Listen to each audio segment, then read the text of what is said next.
Sunup. The town of Concordia, Missouri stretches and begins to stir. Farmers head into the fields, and a working mom heads into town. Along the way, Sandy Blankenship drops her two young children at the home of their babysitter, 28-year-old Tawny Gunter. Sandy's youngest, 2-year-old Billy, doesn't want his mother to leave. I remember him looking at me that morning he was about ready to start crying, and Tawny was holding him so I could get out the door. And I wanted to turn around and go back, and I didn't. At work, Sandy's day unfolds like any other until lunchtime, when she receives a call. The secretary there was a good friend of mine, and she told me that there had been an accident, that Billy had fallen down some stairs, and they were taking him to Warrensburg Hospital. At Children's Mercy, doctors give Billy a CAT scan and tell the Blankenships his skull is fractured. 24 hours later, he is pronounced brain dead.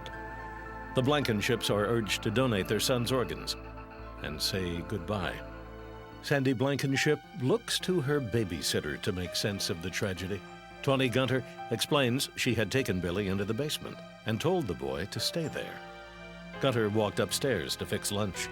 Billy apparently tried to follow, making it partway up the flight of stairs before falling back down and hitting his head in the process. 5 days after the fall, 2-year-old Billy Blankenship is laid to rest, his death believed to be a tragic accident. It will be 8 years before anyone has reason to believe otherwise.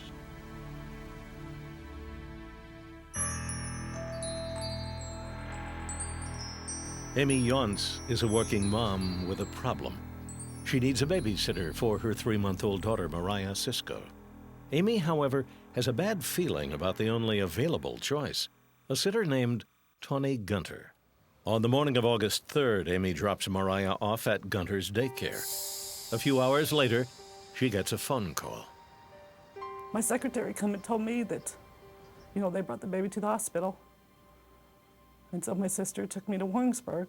And then, nobody really told us anything other than they couldn't get her to breathe on her own. Doctors at Western Missouri Medical Center decide to airlift the infant to Children's Mercy in Kansas City. Mariah survives the life flight but dies that night. Kansas City's medical examiner conducts an autopsy but can determine no official cause of death. He declines to classify it as an accident, noting that the babysitter in this case had at least one other child die in her care.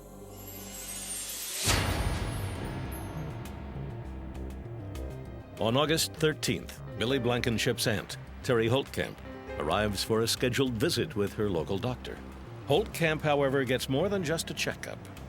He just nonchalantly made the comment, something along the lines of, well, that's really terrible that that baby died with that same babysitter as Billy. And I just about fell over. I was literally sick. For 8 years, Holtkamp has suspected her nephew's fall down the stairs was more than an accident, but held her peace. Now she wonders if it's not time to come forward. Under a new Missouri law, a fatality review panel is convened to inquire into the circumstances surrounding Mariah Cisco's unexplained death. Holtkamp reaches out to Paige Bellamy, a panel member as well as prosecutor for Lafayette County. I remember thinking that lightning was striking just too many times at one household. 1 month after Mariah Cisco's death, a team of investigators pays a visit to Tawny Gunter's home. Gus Kolilis heads the team. His job, commit to tape a reenactment of Mariah Cisco's death. What we're trying to do is to get a commitment from the person involved to lock them into their version of how the event occurred. Tawny leads investigators through Mariah's last day alive. She puts the infant down to sleep on the bedroom floor and leaves the room. When she returns, Gunter sees something is wrong. Her socks, and I just happened to look down on her feet, and they're real white. Gunter's reenactment is consistent with the medical examiner's report and points to a possible SIDS-related death. With no other evidence to consider, investigators turn their attention to the second case involving Gunter. Billy Blankenship's fall down a flight of stairs 8 years earlier. To me, it was shockingly clear that this was not the mechanism of injury. Dr. Lori Frazier is an expert in the study of child abuse. Investigators ask her to review ER notes, as well as a CAT scan taken of Blankenship's skull 8 years prior. When Frazier reviews the x-rays, she finds a fracture that is massive. You could see it in a kid who fell from a building 2 or 3 stories and landed with their head on concrete, something that has some force or velocity to it, where the child's impacted forcefully. With Frazier's findings in hand, investigators return to Tawny Gunter's house a second time, this time to recreate the accident that claimed a 2-year-old's life.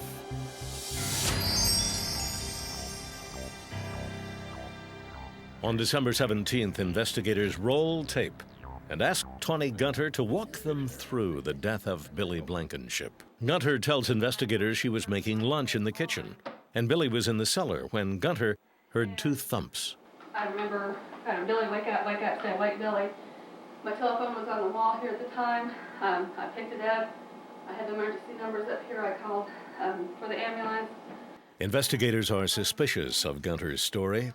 As with the prior reenactment, however, they can find no obvious holes. Prosecutor Paige Bellamy decides to bring in a fresh set of eyes to review the case in the person of state investigator Jim Ripley. Ripley and Lieutenant Kyle Marquardt review the taped reenactment of Blankenship's death, paying particularly close attention to Tawny Gunter's language, searching for any inconsistencies in her story. I noticed that when she said that she heard the child fall down the steps, and then she said, I thought I'd just knocked the wind out of him. Lieutenant Ripley calls Paige Bellamy with the inconsistent statement, one that in the prosecutor's mind crystallizes his case. 8 years ago, they buried Billy Blankenship, his death a tragic accident. Now cold case detectives exhume the 2-year-old's body, hoping to unearth a cold case of murder. As soon as I saw the fracture, I thought this child didn't receive the injury from falling down the stairs. This was at least a 4-inch break in this child's skull. The medical examiner's findings are unequivocal. Billy Blankenship did not die from an accidental fall. He said, go back and tell the lady the facts don't fit the story. 2 weeks after the exhumation, cold case detectives Jim Ripley and Kyle Marquardt travel to Concordia, Missouri. Their goal, to get a confession from a babysitter they believe doubles as a killer. Lack of better term, she was very stubborn. It's very difficult. I mean, we interviewed her for a long time, and the truth is she got up to use the restroom, I think maybe to wipe her eyes or something, and Sergeant Marquardt says she's not going to tell us. Tawny Gunter returns from the bathroom and sits down. In a moment, and without warning, the babysitter changes her story entirely. I went to the basement steps to tell the kids to pick up the toys that lunch was in the microwave getting heated. As I got around the corner of the steps, Billy was at the top of the steps. I think we both scared each other when I saw him, and he saw me. And she sat down and said, I saw him go down the stairs. And I mean, that was a revelation, because up to that point, her story was she's at the microwave and she hears thump, thump. When I seen him falling down the steps, I went down the steps after him. I didn't think he'd be hurt. Gunter's story has gone from a fall she never saw to an accident she saw but did not cause. With police cameras turned off, she goes even further. She's crying, and I just looked at her and I said, Tawny, you pushed him, didn't you? And she just nodded her head, yes, I did. Cold case detectives believe Gunter is still stopping short of the truth. Gunter's statement, however, is enough to support a charge of murder in the second degree. 11 years to the day of Billy Blankenship's death, she pleads guilty to voluntary manslaughter. As for the other infant that died in her care, cold case detectives can develop no evidence proving that Gunter was responsible for Mariah Sisko's demise. To this day, her death remains a mystery. With respect to count 1, the court sentences and commits the defendant to the custody of the Missouri Department of Corrections for a period of 15 years. Gunter receives the maximum sentence, 15 years. The courtroom empties, and nothing is left, save the echoes of a cell door slamming and a life never fully lived.